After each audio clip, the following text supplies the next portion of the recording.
ইসলামীর লোক নাই, কি বলেন? আপনারা দেখেছেন জামাত ইসলামী আমিরে জামাত মাওলানা মতিউর রহমান নিজামীকে ফাঁসির কাস্টে ঝুলিয়ে তাকে হত্যা করেছেন, শহীদ করেছেন। আলী হাসান মোহাম্মদ মুজাহিদ, আব্দুল কাদের মোল্লা, শহীদ মীর কাসেম আলী, এদেরকে তারা মিথ্যে ঠুনকো একটি অপরাধ দিয়ে সেদিন তাকে ফাঁসির কাস্টে ঝুলিয়েছে। অথচ বাংলাদেশের 18 কোটি জনতা মনে করে আব্দুল কাদের মোল্লা, শহীদ মীর কাসেম আলী, আলী হাসান মুজাহিদ তারা শুধুমাত্র ইসলামের পক্ষে তথা ইসলামকে প্রতিষ্ঠিত করার জন্যই তাদেরকে হত্যা করেছিল, ঠিক কিনা? সংগ্রামী ভাইয়েরা, তারা মনে করেছিল জামাত ইসলামের কেন্দ্রীয় নেতৃবৃন্দকে হত্যা করার মধ্য দিয়ে, শহীদ করার মধ্য দিয়ে জামাত ইসলামীকে নিধন করা যাবে, ইসলামী ছাত্র শিবিরকে নিধন করা যাবে।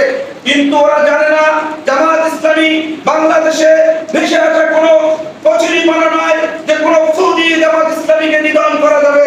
আলহামদুলিল্লাহ, গত 15টি বছর ওরা যেভাবে আমাদেরকে নিধন করেছে, এর ধারাবাহিকতায় জামাত ইসলামী এমন ভাবে বাংলাদেশের বুকে ফুসে উঠেছে যা বেঁধে রাখা আজকে ওদের জন্য কষ্টকর হয়েছে।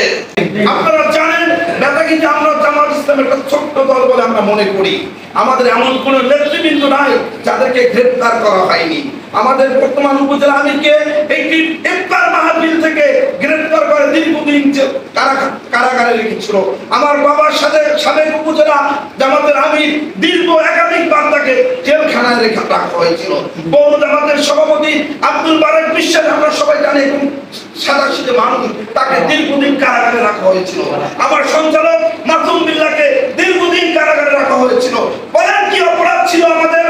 আমরা কি কারো মাথায় একটা পিনা দিয়েছিলাম? আমরা কি লুটতরাজ করেছিলাম? আমরা কি চাঁদাবাজি করেছিলাম? আমরা কি অন্যের হক নষ্ট করেছিলাম? করি নাই। আমাদের একটাই অপরাধ ছিল, ওমা নাকামু মিনহু লিল্লাহি বিল্লাহি আল-আযীযিল হাকীম। আমাদের অপরাধ একটাই, আমরা এক আল্লাহর উপর ঈমান এনেছি। আল্লাহর বরত্বকে ঘোষণা করার জন্য আমরা সিদ্ধান্ত নিয়েছি।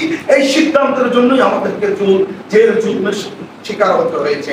প্রিয় ভাইরা, সুতরাং আগামী দিনে এরকম জেল জুলুম, নির্যাতন, নিষ্পেষণ যদি আমাদেরকে ফাঁসির কাস্টে বারবার যেতে হয়, আমরা ইসলামী আন্দোলনের পক্ষে সক্রিয় থাকবো। রাজি আছেন তো? ইনশাআল্লাহ। সেই আশাবাদ ব্যক্ত রেখে, আমাদের অনেক দুর্বলতা রয়েছে, আমাদের অনেক অযোগ্যতা রয়েছে, আমাদের অনেক অপরাধ রয়েছে।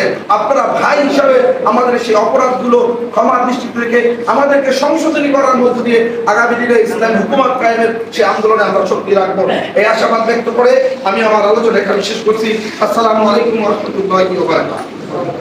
আলহামদুলিল্লাহ, অত্যন্ত গুরুত্বপূর্ণ আলোচনা শুনলাম। আমাদের